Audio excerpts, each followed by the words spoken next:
শুধু ৩৬ দিনের মাধ্যমে জুলাই নয়, আমরা বলে দিতে চাই দীর্ঘ ১৭ বছর আন্দোলনের লড়াইয়ের মাধ্যমে এই জুলাই আমরা পেয়েছি। এই জুলাই অধিকার আমরা যদি কেউ কেড়ে নিতে চাই, আমরা কোনোভাবে দেব না।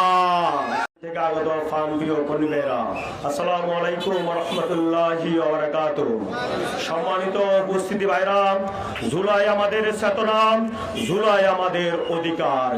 এই অধিকার রক্ষার জন্য যদি আবার জুলাই যোদ্ধারা যদি গণ আহ্বান করে, সেই আহ্বানে কি আপনারা কি প্রস্তুত?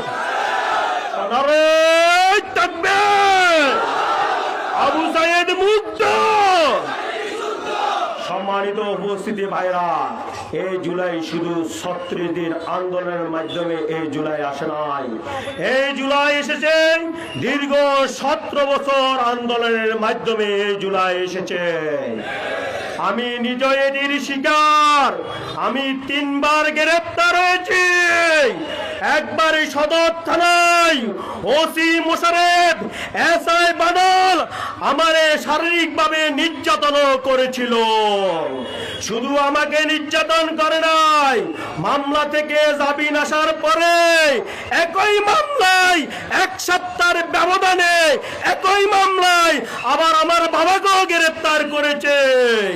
এই দীর্ঘ ১৭ বছর বাবা ছেলে কোর্টে আসা যাওয়া করেছিলাম।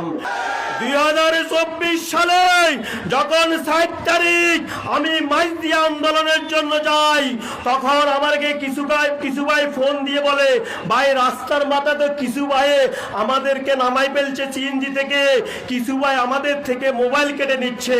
এই জায়গাতে যেই জায়গায় আমরা প্রোগ্রাম করছি, ওই সমস্ত ভাইদেরকে আমি বলছি, আমি মাইজদি চলে এসেছি, কোনো সমস্যা হয় নাই, তোমরা কোনো মার্কেটিং এ যাই না, অটো দিয়ে আটকুল্লে আসা, আটকুল্লা থেকে সিএনজি করে চলে আসো।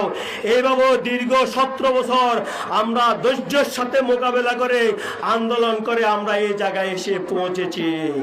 আজকে একটি দল লুটি বাটি খাওয়ার জন্য বিভিন্নভাবে তারা চিন্তা চেতনা শুরু করেছে।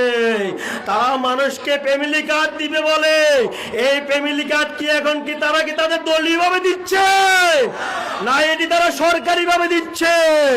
তাহলে এই সরকারি ভাবে যদি ফ্যামিলি কার্ড গুলো দেয়, এই টাকাগুলো কি জনগণের না? তারা কিন্তু এটারে দলীয়করণ করার জন্য চেষ্টা করছে। আমরা আমাদের ওই দলকে আমরা শত্রু মনে করি না, ওই দল সহ আমরা একসাথে আন্দোলন করছি। আমরা তাদেরকে অনুরোধ করে আপনারা সুন্দরভাবে, আমাদের আমিরে জামাত বলছে যেভাবে হোক আপনারা ক্ষমতায় এসেছেন, আমরা মেনে নিয়েছি, অনেক কষ্টের বিনিময়ে হলো, কিন্তু আপনারা সুন্দরভাবে দেশটি দীর্ঘ ৫টি বছর সালন দেশের শান্তি শৃঙ্খলা রক্ষা করেন। গতকালকে যে অনাকাঙ্ক্ষিত ঘটনা ঘটে গেছে, এই জন্য ২০০০ ছাত্র সমাজ কিন্তু জীবন দেয় নাই। আমরা জগন্নাথ বিশ্ববিদ্যালয় থেকে ঢুকে করে ঢাকা আলিয়া বিশ্ববিদ্যালয় আপনারা হামলা করেছেন, সেটা তো আমরা জানি। ঢাকা জগন্নাথ বিশ্ববিদ্যালয়ে যখন ছাত্র শিবিরের ভাইয়েরা বলেছিলেন আপনাদের যে বাজেটটা হয়েছে ভবনের জন্য, এই ভবনের কাজ করবে সেনাবাহিনীর নেতৃত্বে, সেনাবাহিনীর তত্ত্বাবধানে, তখনই আপনারা দিশেহারা হয়ে গেছেন। তারা চাচ্ছে যদি পাবলিকের মাধ্যমে যে ভবনের কাজ করা যায়, তাহলে টুকটাক লুটিবাটি কিছু খাওয়ানো যাবে। এই জন্য গতকাল আপনারা জগন্নাথ বিশ্ববিদ্যালয়ে ছাত্র শিবিরের উপর হামলা করেছেন। আমরা আপনাদেরকে হুঁশিয়ার করে বলতে চাই, আপনারা কিন্তু আমাদের ভাই, আপনারা আমাদের শত্রু নয়। আপনারা সহ আমরা একসাথে আন্দোলন করছি। আসুন সরকারি দল এবং বিরোধী দল একসাথে এ দেশকে এগিয়ে নেওয়ার জন্য আসুন। সকলকে ধন্যবাদ ও মোবারকবাদ জানিয়ে আমি আমার বক্তব্য এখানে শেষ করছি। আসসালামু আলাইকুম ওয়া রাহমাতুল্লাহি ওয়া বারাকাতুহু।